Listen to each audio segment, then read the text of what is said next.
Previous লেকচারে আমরা শুরু করেছিলাম কি গভর্নমেন্ট অফ বাংলাদেশ, ঠিক আছে। সেখানে আমরা আমাদের যে বাংলাদেশের কনস্টিটিউশনের টোটাল 10টা ফিচার্স আছে, সেই 10টা ফিচার্সের মধ্যে আমরা 6টা গত ক্লাসে দেখে ফেলেছি, ঠিক আছে। মানে 6 নাম্বার ফিচার পর্যন্ত আমরা গত ক্লাসে কভার করেছি, ঠিক আছে। আজকে আমরা কভার করব হচ্ছে 7 নাম্বার ফিচার থেকে, আমাদের কনস্টিটিউশনের 7 নাম্বার ফিচার থেকে, যেটা কি fundamental principles of state policy, ঠিক আছে। এটাকে আমি লিখি fundamentals principles of state policy.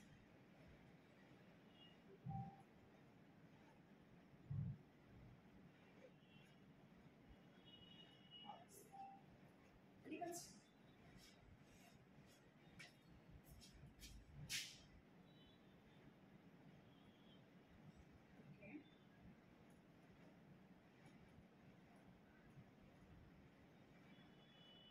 State policy.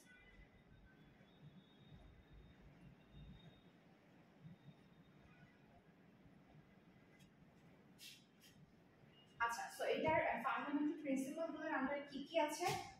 আপনার আছে হচ্ছে ন্যাশনালিজম, হ্যাঁ, nationalism. So what is nationalism? আমরা যদি ন্যাশনালিজমের বাংলাতে যদি চিন্তা করি, কি জাতীয়তা, আমাদের জাতীয়তা কি?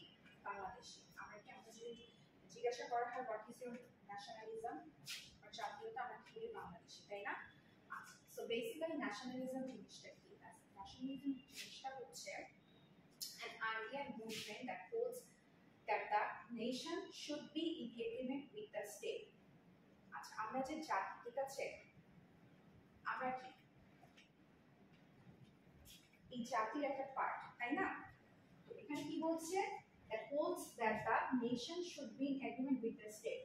এই কনস্টিটিউশনে যা কিছু আছে, যেসব যে কয়টা 153টা আর্টিকেল, এবং এই 153টা আর্টিকেলের মধ্যে যেসব এগ্রিমেন্ট গুলা করা আছে, যেসব লস গুলা বলা আছে, যেসব রুলস আর রেগুলেশনস গুলা বলা আছে, আমাদের যে পাওয়ার, যে অথরিটিস এর কথা বলা আছে, প্রত্যেকটার সাথে কি আমাদেরকে as a nation, as a part of a nation, আমাদের প্রত্যেকে কি এগ্রি থাকতে হবে, ঠিক আছে। মানে আমরা সবাই কি, it's kind of we are on same house, ঠিক আছে।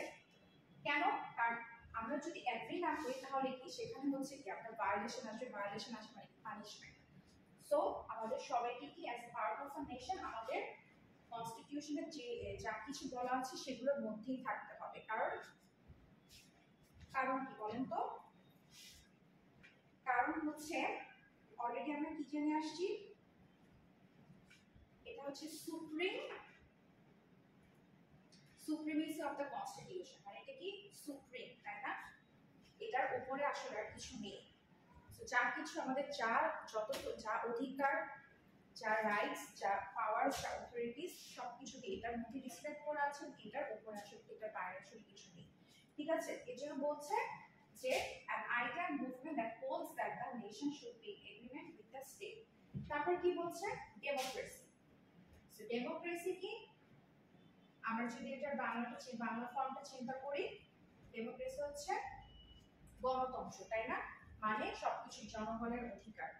মানে আমরা যে এই যে বিভিন্ন ধরনের অফিসিয়ালসদের যে ইলেক্ট করি, আমাদের যে নির্বাচন হয়, প্রাইম মিনিস্টার থেকে শুরু করে সব ধরনের মিনিস্টার নির্বাচন, যা কিছু হয় সব কি জনগণের দ্বারা। জনগণ যাকে ভোট দিবে, জনগণ যাকে চাবে, সেই কিন্তু ইলেক্টেড হবে, তাই না? এই জন্য কি বলছে? Form of government in which the people have the authority to deliberate and decide legislation on issues governing officials' duties, ঠিক আছে। তারপর কি? সোশ্যালিজম।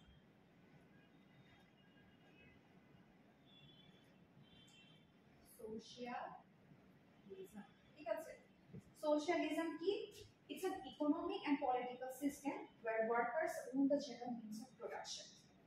Where আমরা যদি এইটুকু একটু দেখি, এমফাসাইজ করে, where workers own the general means of production, ঠিক আছে। এটার কথাটা মানে কি?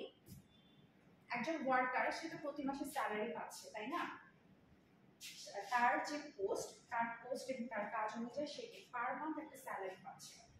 কিন্তু এর বাইরেও কি দেখা যায় কিছু বড় বড় অর্গানাইজেশন গুলোতে আছে, ছোট ছোট অর্গানাইজেশন গুলোতে কতটুকু আছে সে হয়তো অতটা নেই, কিন্তু বড় যে অর্গানাইজেশনগুলোতে সেগুলোতে কি হচ্ছে এমপ্লয় করা হয় কি একজন এমপ্লয়ি, একজন ওয়ার্কার, সে প্রতি মাসে যে স্যালারি পায়, আপনার ওই অর্গানাইজেশনটা অবশ্যই কিছু প্রফিট তো করে, তাই না? একটা অর্গানাইজেশন বলেন বা একটা সেক্টর, যে কোনো সেক্টর বলে, তাদের একটা প্রফিট আছে, তাই না? সো এই প্রফিটটাই দেখা যায় আফটার সার্টেন টাইম, সেটা হতে পারে 6 মাস, সেটা হতে পারে 1 বছর, ঠিক আছে, বা এরকমই আর কি। সেই প্রফিটের থেকে প্রত্যেকটা এমপ্লয়িকে একটা করে পার্সেন্টেজ পায়, ঠিক আছে? এটা হচ্ছে বেসিক্যালি হচ্ছে সোশ্যালিজমের মূল থিম, যে আপনি আপনার স্যালারির বাইরে, মানে আপনার প্রতি মান্থে যে আপনি স্যালারিটা পাচ্ছেন তার বাইরেও আপনার কোম্পানির যে টোটাল ইয়ারে যে যে মেইন প্রফিটটা হচ্ছে, যে মোট প্রফিটটা হচ্ছে, সেটার একটা করে পার্সেন্টেজ আপনার প্রত্যেকটা এমপ্লয়ি পায়, ঠিক আছে? সো এটাকে কি বলা হয়? সোশ্যালিজম। আচ্ছা, সেকুলারিজম। সেকুলারিজম কি? নিরপেক্ষতা, তাই না? সেকুলারিজম, আচ্ছা। সো সেকুলারিজম নিরপেক্ষতা মানে কি?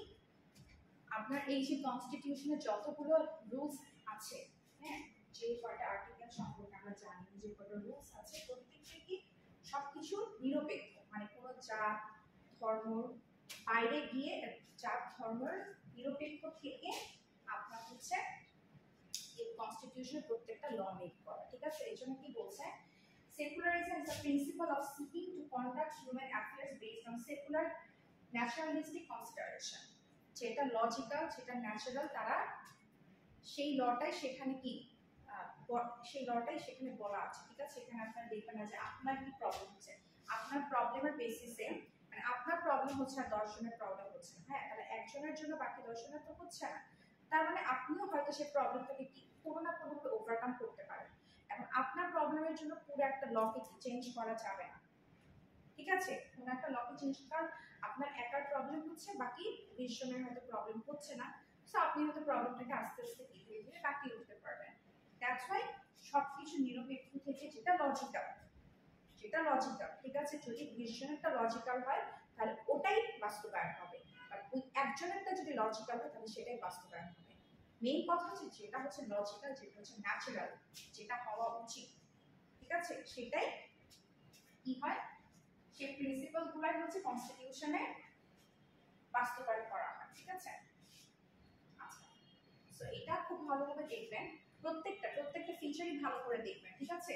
আর এটা একটু বড়, সেটা একটু ভালো করে ইন্ডিভিজুয়ালি পার্ট বাই পার্ট করবেন, যেমন ন্যাশনালিজম, ডেমোক্রেসি, সোশ্যালিজম, সেকুলারিজম, প্রত্যেকটা মনে রাখার চেষ্টা করবেন কোনটা কি, ঠিক আছে? তারপর কি বলছে? Fundamentals right.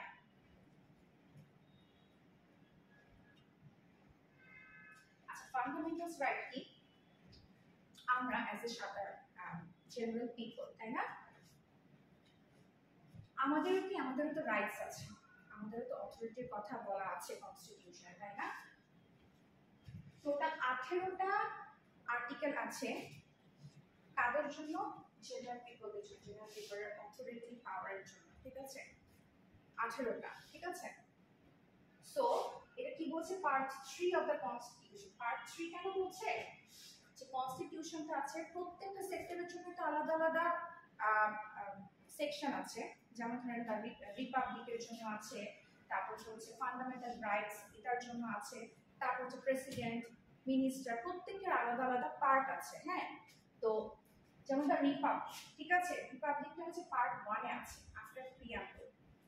প্রথমে হচ্ছে প্রিয়াম্বল আসে, তারপর আসে কি the Republic, part 1 A. Part 2 টা আমার ঠিক মনে আসছে না, পার্ট 3 তে আছে হচ্ছে ফান্ডামেন্টালস রাইট, ঠিক আছে? এজন্য বলছে পার্ট 3 অফ দ্য কনস্টিটিউশন, বাকিগুলো হচ্ছে আরো পরে আছে, পার্ট 4, পার্ট 5 গুলো আছে, বাট ফান্ডামেন্টাল রাইট সম্পর্কে কোথায় বলা আছে? পার্ট 3 তে। পার্ট 3 তে কি বলা আছে? Part 3 of the constitution provides for 18 fundamental rights. The enjoyment and enforcement of those rights have been guaranteed in the constitution. No authority can make any law which is inconsistent with the provision of fundamental right, and if any law made shall be void to the extent of the inconsistency. কোনো authority এমন কোনো ল create করতে পারবে না যেটা আপনার fundamental রাইটকে কি করে, কনফ্লিক্ট করে। যদি সেটা করে থাকে তাহলে কি সেই লটা বাস্তবায়ন হবে না। ঠিক আছে, খারিজ হয়ে যাবে। ওকে, তারপর কি বলছে, পার্লামেন্টারি ফর্ম অফ গভর্নমেন্ট।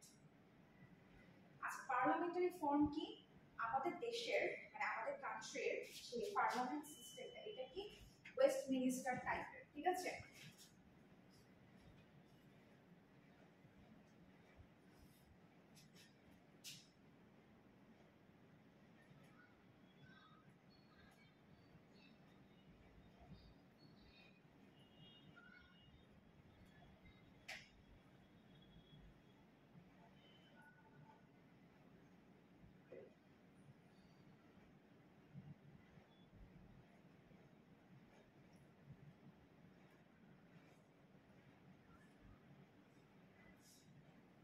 আচ্ছা, আমাদের দেশের কনস্টিটিউশনটা কি ওয়েস্টমিনিস্টার টাইপ, ঠিক আছে। সো এখানে কি বলছে, this form of government means that the government is run by cabinet of ministers headed by the prime minister. President becomes a titular head, but real executive power is exercised by the cabinet. আমরা যদি পার্লামেন্টের যদি পিকচারটাকে যদি আমরা imagine করি, দেখবো যে পার্লামেন্টে কি হয়, একটা রাউন্ড সার্কেল টাইপ একটা সিটিং অ্যারেঞ্জমেন্ট করা হয়, তাই না। এবং সেখানে কি আমাদের প্রাইম মিনিস্টার কোথায় থাকে, সেন্ট্রালে থাকে, এবং এই প্রাইম মিনিস্টারকে ঘিরে আপনার বাকি যত মিনিস্টার্সরা আছে তারা হচ্ছে কি তাদের সিটিং অ্যারেঞ্জমেন্টটা কি প্রাইম মিনিস্টারকে ঘিরে, তাই না। এবং সামনে কি থাকে, আপনার স্পিকার থাকে, তাই না। এর জন্য এটাকে কি বলা হচ্ছে, cabinet of ministers. Looks like a cabinet, right, মানে একজন প্রাইম মিনিস্টার তাকে ঘিরে বাকি মিনিস্টার্সরা থাকে, যেটা কাইন্ড অফ আপনি যদি এটাকে মানে ইমাজিন করেন দেখবেন যে it's kind of it looks like a cabinet. Okay, that's what we call a cabinet of minister, যেখানে যেটা কার দ্বারা পরিচালিত হয়, প্রাইম মিনিস্টার দ্বারা, ঠিক আছে, প্রাইম মিনিস্টার দ্বারা এটা পরিচালিত হয়। এবং president becomes a titular head, president শুধুমাত্র টাইটুলার হেড, ঠিক আছে, হি ইজ দ্য সিনিয়র, ঠিক আছে, but he is a titular head, that's what বলা হচ্ছে titular head. But the real executive main পাওয়ারটা কাদের থাকে, ক্যাবিনেটের থাকে, মানে মিনিস্ট্রিতে থাকে, মেইন পাওয়ার থাকে হচ্ছে এই মিনিস্ট্রি, ঠিক আছে, এর বলা হচ্ছে। আচ্ছা, লাস্ট স্টেপটা হচ্ছে independence of judiciary. Independence of judiciary কি, বেসিক্যালি আমরা যদি এটা একটু পিকচারাইজ করি, ইন্ডিপেন্ডেন্স অফ জুডিশিয়ারি, ঠিক আছে।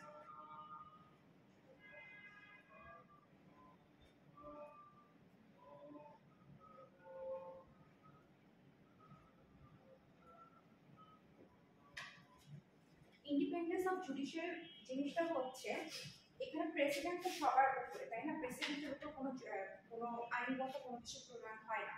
এখন কথা হচ্ছে এই যে আমাদের যে জাস্টিস যারা থাকে, ঠিক আছে, চিফ জাস্টিস, তাদের কি অ্যাপয়েন্ট করে, তাদেরকে অ্যাপয়েন্ট করে হচ্ছে গিয়ে কে করে, প্রেসিডেন্ট। তাহলে যেহেতু প্রেসিডেন্টের উপরে আর কেউ নেই, সো প্রেসিডেন্ট কি করে, কাকে ইলেক্ট করে, কাকে সিলেক্ট করে, চিফ জাস্টিস, ঠিক আছে। প্রেসিডেন্ট কাকে সিলেক্ট করে, চিফ জাস্টিস, তাকে হচ্ছে সিলেক্ট করে। এবং আদার জাস্টিস যারা, মানে একা চিফ জাস্টিস তো সবকিছু করতে পারবে না, তো বাকি যারা হচ্ছে জাস্টিসরা যারা আছে তাদেরকে কিভাবে ইলেক্ট করা হয়, চিফ জাস্টিস প্লাস হচ্ছে প্রেসিডেন্ট, তাদের দুজনের কনসিডারেশনে বাকি যারা জাস্টিসরা আছে তাদেরকে কি করা হয়, সিলেক্ট করা হয়। এবং পরবর্তীতে, ঠিক আছে, পরবর্তীতে আপনার এই সুপ্রিম কোর্টে আরো তো জাজেস লাগে, সাবঅর্ডিনেট জাজেস, ম্যাজিস্ট্রেট, তাদেরকে কারা হচ্ছে অ্যাপয়েন্ট করে, সুপ্রিম কোর্ট। বেসিক্যালি এটা হচ্ছে সুপ্রিম কোর্ট। তাহলে এদেরকে কারা, তাহলে হচ্ছে আদার্স জাস্টিস যারা, মানে হচ্ছে সাবঅর্ডিনেট জাস্টিস যারা, ঠিক আছে।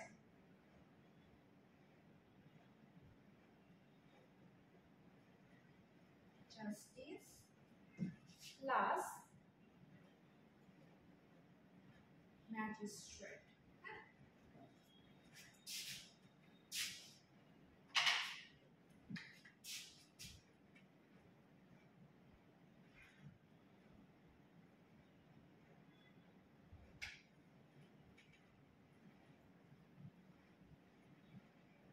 এটা কি বেসিক্যালি এটা হচ্ছে সুপ্রিম কোর্ট।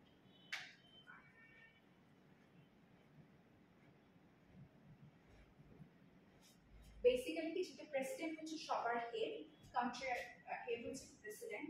সো প্রেসিডেন্ট কি করে, চিফ জাস্টিসকে অ্যাপয়েন্ট করে।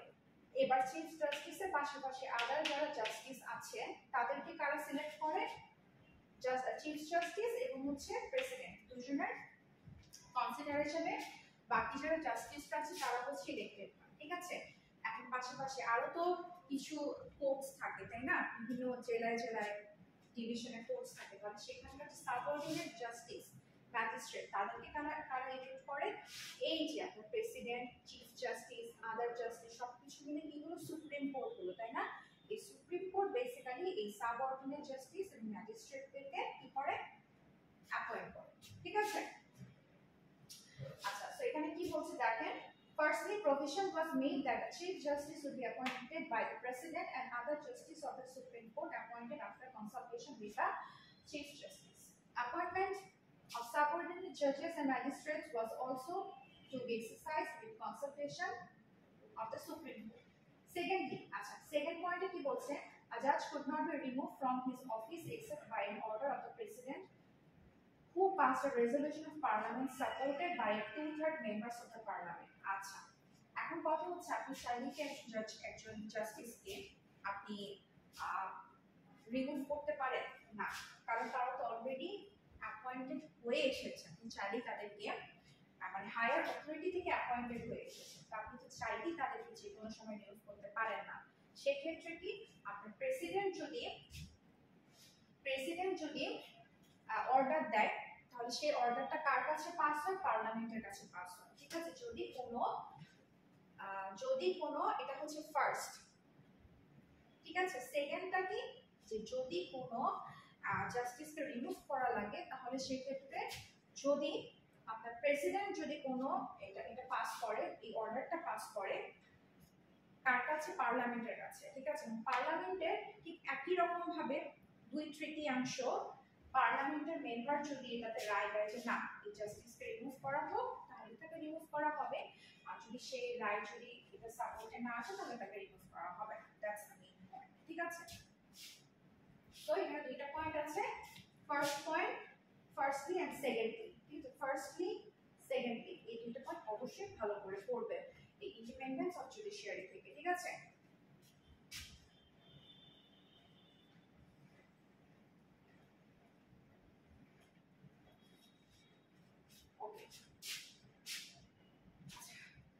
এখন আমরা চলে যাচ্ছি present amended constitution of Bangladesh. Amended কথাটার অর্থ কি, সংশোধন, তাই না, সংশোধন। সো বেসিক্যালি আমরা যদি কনস্টিটিউশন কি এটা সম্পর্কে যদি আমরা একটু রিকল করি, কনস্টিটিউশন বেসিক্যালি কি, স্টেটকে কিভাবে কন্ডাক্ট করা হবে এবং একটা ন্যাশনাল লাইফস্টাইল কিভাবে হবে, কিরকম হবে। ঠিক আছে, একটা স্টেট কিভাবে কন্ডাক্ট করা হবে প্লাস একটা ন্যাশনের লাইফস্টাইল কেমন হবে, এই দুইটার সমষ্টি, তাই না, আর আমরা ছোট করে এরকম বলতে পারি। ঠিক আছে, এখন কথা হচ্ছে কনস্টিটিউশনে যা ছিল সবই কি একই রকম হচ্ছে না, কিছু তো সংশোধন হয়েছে তাই না। এখানে কি বলছে, the constitution of Bangladesh was written and finally accepted 4th November 1972 এবং যেটা ইফেক্ট এসেছে 16th December। ঠিক আছে, at a later stage at different times many amendments to the constitution were made. According to this amended constitution the state administration of Bangladesh is going on, এখনো আপনি এটাকে সংশোধন করতে পারেন কিন্তু through some process, through some steps, আপনি এটা change করতে পারবেন না, বাট পার্লামেন্টের 2/3 যদি সেটাকে ভোট দিয়ে থাকে তাহলে আপনি সেটাকে চেঞ্জ করতে পারবেন। কি কি অ্যামেন্ডমেন্ট হয়েছে যদি আমরা একটু দেখি। কি বলছে, the main characteristics of present amended constitution are as follows. The constitution is a written document, অবশ্যই constitution written document, সবকিছু কি লিখিত আছে, কার কি কতটুকু সবকিছু, কার কি রোল, কার কি অধিকার, কার কি অথরিটি, কার কি কার কতটুকু কি সবকিছুই কি কনস্টিটিউশনে লেখা আছে, ঠিক আছে। আচ্ছা, একটা রিলিজিয়ান স্টেটমেন্ট দিয়ে আমাদের এই কনস্টিটিউশনটা শুরু হয়, ঠিক আছে। প্রিএম্বল বলেছিলাম না, প্রিএম্বলের আগেও হচ্ছে এই রিলিজিয়ান স্টেটমেন্টটা দেওয়া থাকে, ঠিক আছে। আচ্ছা, তারপর হচ্ছে some fundamental principles have been included for conducting the state. Fundamental principles যেগুলো আমরা একটু আগে পড়লাম, কি কি দিয়ে পড়লাম, আপনার সোশ্যালিজম, ডেমোক্রেসি, সেকুলারিটি, ন্যাশনালিজম, এই চারটা, তাই না? এটার কথা বলা হচ্ছে। There is a long list of fundamental rights in the Constitution. These rights are indispensable for the development of personality and personal freedom. For the protection of these rights, there is also guaranteed in the Constitution. যে রাইটসগুলোর কথা বলা হয়েছে, সেই রাইটসগুলোর কি protection দরকার, সেটা ইনসিওরিটি দরকার যে না আসলে এই রাইটসগুলোই কি বাস্তবায়িত হবে সেটার জন্য কি এই রাইটসগুলো প্রোটেকশনের জন্য যা কিছু করণীয় সবই কি কনস্টিটিউশনে বলা আছে, ঠিক আছে। Adult franchise has introduce. Adult franchise কি, আপনার ভোট দেওয়ার অধিকার, ঠিক আছে, যে each and every individual can vote after a certain age. আমাদের বাংলাদেশে কি 18 বছর একটা স্ট্যান্ডার্ড টাইম হিসেবে ধরা হয়েছে। 18 বছরের পর যে কেউ each and individual 18 বছরের উপরে হলে সেটি করতে পারে, ভোট দিতে পারে, এটা তার একটা অধিকার, তার একটা ন্যাশনাল, তার একটা জাতীয় অধিকার এটা, ঠিক আছে। সে 18 বছরের উপর হলে সে অবশ্যই কি ভোট দিতে পারবে, ঠিক আছে। Bangladesh has been declared a Republic, অবশ্যই প্রজাতন্ত্র, ঠিক আছে, প্রজাতন্ত্র প্রজাতন্ত্র দেশ, ঠিক আছে। Parliamentary Democratic system has been introduced. Parliamentary Democratic system কি, যারা পার্লামেন্টে যারা মেম্বার তারা কাদের দ্বারা ইলেক্টেড, জনগণের দ্বারা, ঠিক আছে। There will be unitary form of government, যেটা বললাম যে যা কিছু আমাদের জীবনধারা যা কিছু সবই কি কনস্টিটিউশনের আন্ডারে, কোনটাই কনস্টিটিউশনের বাইরে না। So one and only one thing, সেটা কি কনস্টিটিউশন, ঠিক আছে। The legislature will be unicameral. The name of the legislature is national assembly. যেহেতু এটা আমাদের দেশে লিখিত কনস্টিটিউশন, আমি একদম প্রথম দিকে বলেছিলাম যে ইউএসএ তে কনস্টিটিউশনে যদি কোনো রকমের কোনো সংশোধনী আনা লাগে তাহলে সেটা প্রথমত কি কংগ্রেসের থ্রুতে পাস করা হয়, তাই না। আমাদের এখানেও কাদের থ্রুতে পাস করে, ন্যাশনাল অ্যাসেম্বলির থ্রুতে পাস করা হয়, ঠিক আছে। আচ্ছা, the constitution is rigid. Rigid মানে এটা ফিক্সড, আপনি চাইলে এটা চেঞ্জ করতে পারবেন না। You may amend but you can't change it, okay. আচ্ছা, the constitution is the supreme law of the country. সঠিক, এটাকে আই থিঙ্ক আর এক্সপ্লেনেশনের দরকার নেই, কারণ এটা আমরা যখন সুপ্রিমেসি করেছিলাম তখন এটা বারবার ভালো করে এটা ডিসক্রাইব করা হয়েছিল, ঠিক আছে। So these are the main characteristics of the constitution. From these characteristics it is understood that the constitution is a clear and excellent one. Okay. Then we go to fundamental principles of state administration. Fundamental principles of state administration. আচ্ছা, principal কি কি ছিল, চারটা principal ছিল, তাই না। কি কি ছিল, ন্যাশনালিজম, ডেমোক্রেসি, সোশ্যালিজম। এখন কথা হচ্ছে প্রথম ছিল 1972 সালে 16 ডিসেম্বর যখন এই কনস্টিটিউশনটা যখন ইফেক্টে আসে তখন কি এই চারটাই ছিল প্রিন্সিপালের মধ্যে, এই চারটা প্রিন্সিপালই ছিল, ন্যাশনালিজম, ডেমোক্রেসি, সোশ্যালিজম, সেকুলারিজম, চারটাই ছিল। কিন্তু 1977 সালে সেটা কিন্তু চেঞ্জ হয়। চেঞ্জ হয়ে কিরকম আসে, এক নম্বরে থাকে হচ্ছে complete believe and trust in almighty Allah, ঠিক আছে। সেকেন্ড ছিল ন্যাশনালিজম, থার্ড ছিল ডেমোক্রেসি, ফোর্থ ছিল সোশ্যালিজম, ঠিক আছে। এটা 1977 সালে সংশোধন হয়, ঠিক আছে। কিন্তু দ্য ফিফথ অ্যামেন্ডমেন্ট 2011 তে যখন এটা পঞ্চম সংশোধনী হয়, 2011 তে পঞ্চম সংশোধনী হওয়ার পর আপনার কনস্টিটিউশনটা ঠিক আগের যে কনস্টিটিউশন যেটা ছিল মানে 1972 সালে যখন কনস্টিটিউশনটা কি অ্যাক্টিভ হয়েছিল, হ্যাঁ, বা ইফেক্টে এসেছিল, তখন যে চারটা প্রিন্সিপাল ছিল ন্যাশনালিজম, ডেমোক্রেসি, সেকুলারিজম, সোশ্যালিজম। এই চারটাকে আবার বাস্তবায়ন করা হয়। মানে বিষয়টা খুব সিম্পল, 1972 সালে এই চারটাই ছিল, বাট 1977 সালের সংশোধনীতে এই চারটার মধ্যে এই আপনার হচ্ছে সেকুলারিজম, ঠিক আছে, এটাকে অমিট করে শুধুমাত্র আলমাইটি আল্লাহতে বিলিভ করতে বলা হয়েছে, ঠিক আছে। কিন্তু পঞ্চম সংশোধনী মানে 2011-তে যখন পঞ্চম সংশোধনী হয় সেটাতে কি বলা, সেটাতে হচ্ছে সেই 1972 সালের যে কনস্টিটিউশনে যে চারটা ছিল এই চারটাকেই আবার কি করা হয়, বাস্তবায়ন করা হয়। ওকে, আচ্ছা, the president of Bangladesh, the president of Bangladesh, president, আমরা তখন কি জেনে আসছি যে প্রেসিডেন্ট কি সবার উপরে, তাই না? কনস্টিটিউশনের প্রেসিডেন্টের জায়গা হচ্ছে সবার উপরে, যার উপর কোনো জুডিশিয়াল কোনো কিছু কায়েম হয় না। ওকে, কারণ কি বলেন তো? কারণ এই প্রেসিডেন্টই তো হচ্ছে আপনার কি চিফ জাস্টিস, মানে সবার মানে একদম চিফ জাস্টিস, যার উপর আর কোনো জাস্টিস নাই, তাকে উনি অ্যাপয়েন্ট করেন। তাহলে ওনার উপর আসলে কে আইনগত মানে আইনগত ব্যবস্থা নেয়, তাই না? সো দ্যাটস হোয়াই বলা হয় যে the court has the jurisdiction over him, কোর্টের কোনো jurisdiction তার উপর থাকে না, কারণ কোর্টটাকে তো সে নিজে অ্যাপয়েন্ট করে, তার দ্বারাই তো কোর্টটা অ্যাপয়েন্টেড হয়, তাহলে তার উপর কিভাবে কোর্টের jurisdiction থাকবে, তাই না? সো সেটা হয় না, ঠিক আছে।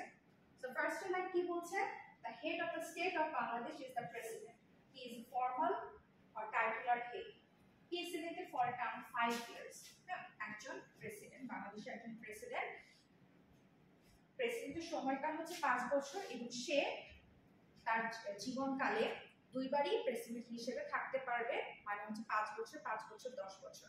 যদি তার এই 2 টাইমস হয়ে যায় তাহলে সে আর প্রেসিডেন্ট হিসেবে কখনোই অ্যাপয়েন্টেড হবে না, ঠিক আছে।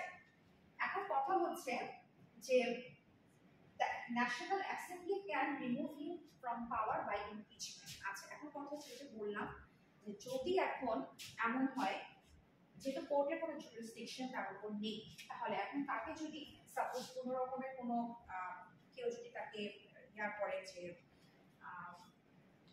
সে আর থাকতে পারবে না, তাহলে তাকে রিমুভ করার একটা ব্যাপার থাকবে, তাই না? তাহলে সেটা কিভাবে করতে হয়, ইমপিচমেন্ট পাওয়ার, মানে তাকে ধরেন কোনো সন্দেহ বা সামথিং ডাউটফুল কিছু একটা প্রসেসিং এর থ্রুতে এটা কি সেই পার্লামেন্টই হচ্ছে কি করা হয়, পার্লামেন্টই হচ্ছে আপনার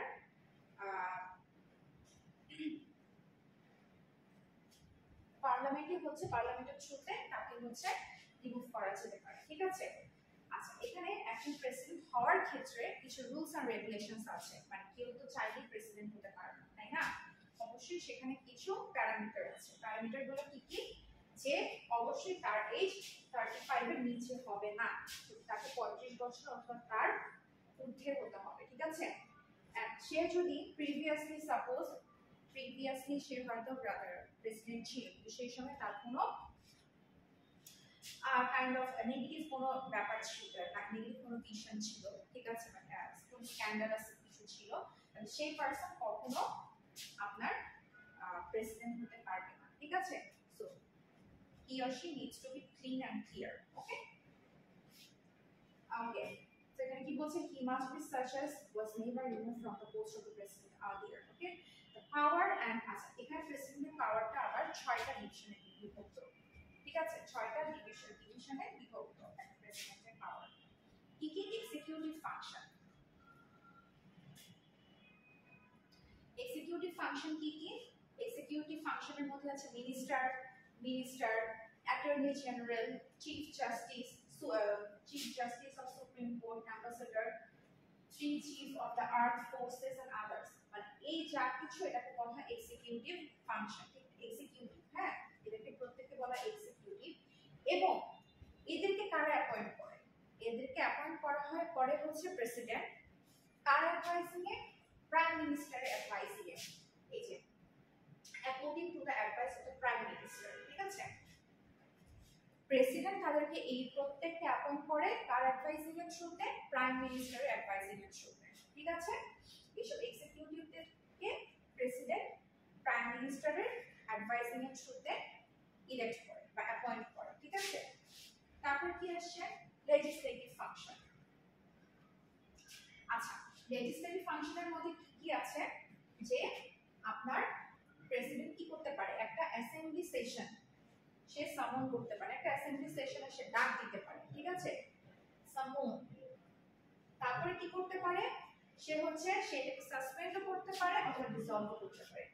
সো সেটাকে সাসপেন্ড করা মানে হচ্ছে যে সাপোজ আজকে ডেট ছিল, আজকের ডেটে হবে না, ঠিক আছে, অথবা ডিসলভ করে দিতে পারে। ডিসলভ করা মানে কি, এটা হবেই না। সাসপেন্ড করা মানে হচ্ছে আজকে হয়তো এই সেশনটা হওয়ার কথা ছিল, আজকে না হয়তো অন্য একটা দিন হবে। ঠিক আছে, আর ডিসলভ করা কি, যেটা হবেই না, সে চাইলে এটাকে টোটালি ডিসলভ করে দিতে পারে। আচ্ছা, he delivered speech in the assembly, সে স্পিচ ডেলিভার করে। So deliver speech.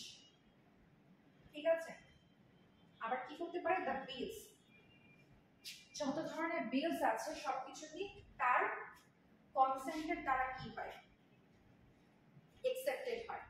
ঠিক আছে, সে যদি কনসেন্ট দেয় যে হ্যাঁ, সে যদি সম্মতি দেয় যে বিলটা ঠিক আছে, দেন সেই বিলটা পাস করা হবে।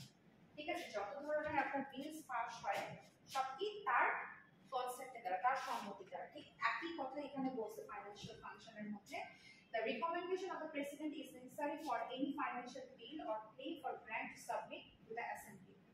যে কোন ধরনের বিল ক্লেম করা, ফাইন্যান্সিয়াল বিল ক্লেম করা সবকিছু কি অ্যাসেম্বলির থ্রুতে তার কনসেন্টে কি হয়, অ্যাকসেপ্টেড হয়, হ্যাঁ, ফাইল করা হয়। ঠিক আছে, জুডিশিয়াল ফাংশন। জুডিশিয়াল ফাংশনটা কি, সাপোজ প্রেসিডেন্টের এমন পাওয়ার থাকে সে যদি চায় কোনো আসামিকে বা কোনো কনভিক্টকে সে কি করতে পারে, ক্ষমা করে দিতে পারে।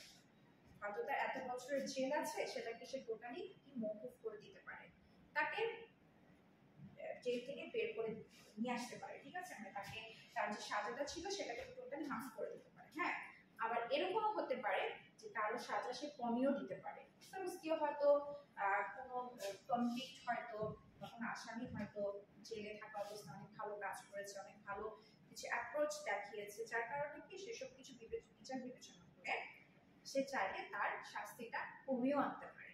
ঠিক আছে, তার সেই ক্ষমতা আছে।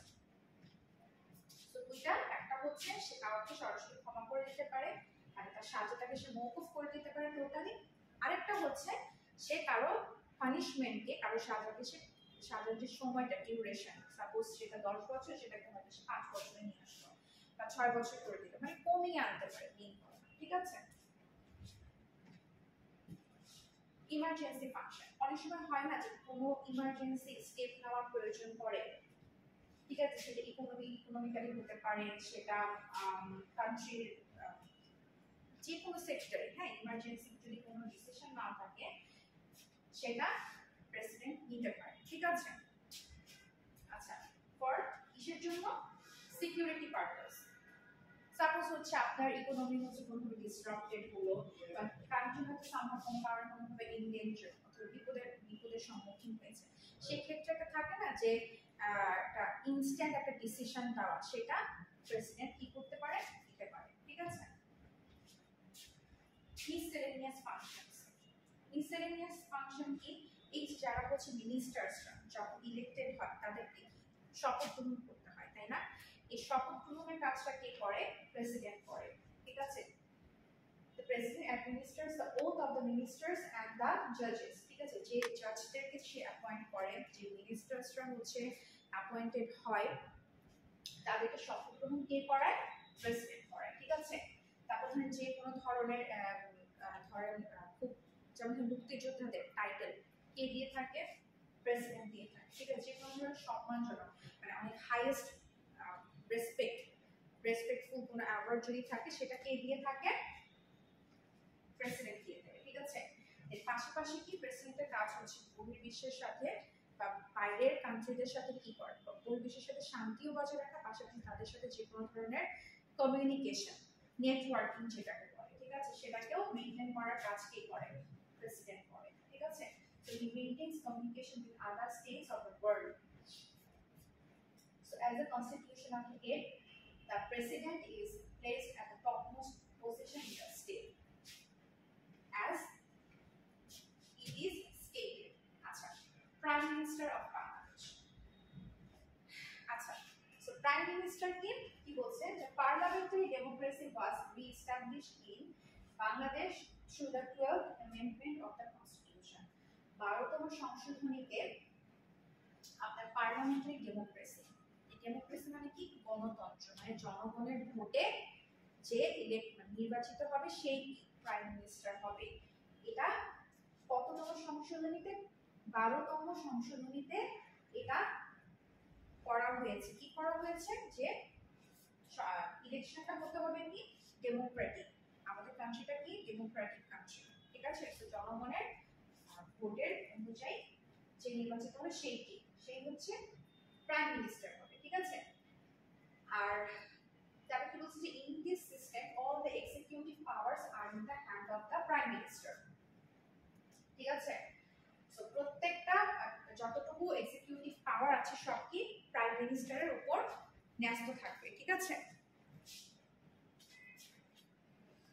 আচ্ছা, এবং আমরা যেরকম দেখেছিলাম যে প্রেসিডেন্টের কয়টা ডিভিশন আছে? 6টা ডিভিশন আছে। প্রাইম মিনিস্টারের এরকম কিছু ডিভিশনস আছে। এখানে প্রাইম মিনিস্টারের কয়টা ডিভিশন? 3টা, ঠিক আছে? এবং আরেকটা বেসিক কথা কি, he or she and his ministers are the real administrator, মানে যে কোন ধরনের ডিসিশন কি মিনিস্টার মানে প্রাইম মিনিস্টারের আন্ডারে যারা মিনিস্টার্সরা আছে তাদের আমরা যে পড়েছিলাম ক্যাবিনেট, এই ক্যাবিনেটই হচ্ছে রিয়েল অ্যাডমিনিস্ট্রেটর, ঠিক আছে? তারা কোনো একটা ডিসিশন নিলে সেটাকে পাস করানোর জন্য কার কাছে পাঠায়? প্রেসিডেন্ট যদি কনসেন্ট দেয় তাহলে সেই ডিসিশনটা কি হয়? পাস হয়। সো আলটিমেটলি তারাই সবকিছু করে মিনিস্টার সেক্টর থেকে, মিনিস্টার অথবা ক্যাবিনেট, ঠিক আছে? এই মিনিস্টার সেক্টর অথবা ক্যাবিনেট সেক্টর থেকে যে কোনো ধরনের অ্যাডমিনিস্ট্রেটিভ কাজকর্ম করা হয়, যে কোনো ধরনের ডিসিশন নেওয়া হয়, এবং সেই ডিসিশনটা ততক্ষণ পর্যন্ত কার্যকর হবে না যতক্ষণ পর্যন্ত প্রেসিডেন্ট তাতে সম্মতি না দিচ্ছে। কোন একটা ডিসিশন না আসলে সেটা কি করা হয়? প্রেসিডেন্টের কাছে পাস করা হয়, সে সম্মতি দিলে অথবা কনসেন্ট দিলে সেটা পাস হবে, ঠিক আছে? বা সেই ডিসিশনটা অ্যাপ্লিকেবল হবে, ঠিক আছে?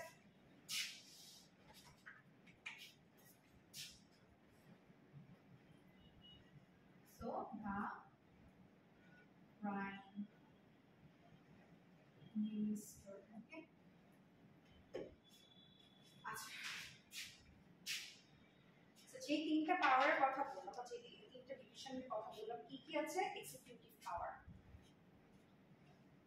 কি বলছে? the real executive power of the government of the Republic of Bangladesh are in the hands of the prime minister and his council of ministers. যেগুলো ধরে এক্সিকিউটিভ পাওয়ার তাদের উপর ন্যস্ত। The appointment of the ministers, high officials of the government, and all the functions of judicial and foreign affairs are guided by the advice and decision. In fact, all the executive functions are performed by him or her. এখানে বারবার একটা কথা কিন্তু ভালোভাবে notice করবেন, সেটা হচ্ছে এখানে কি বলছে?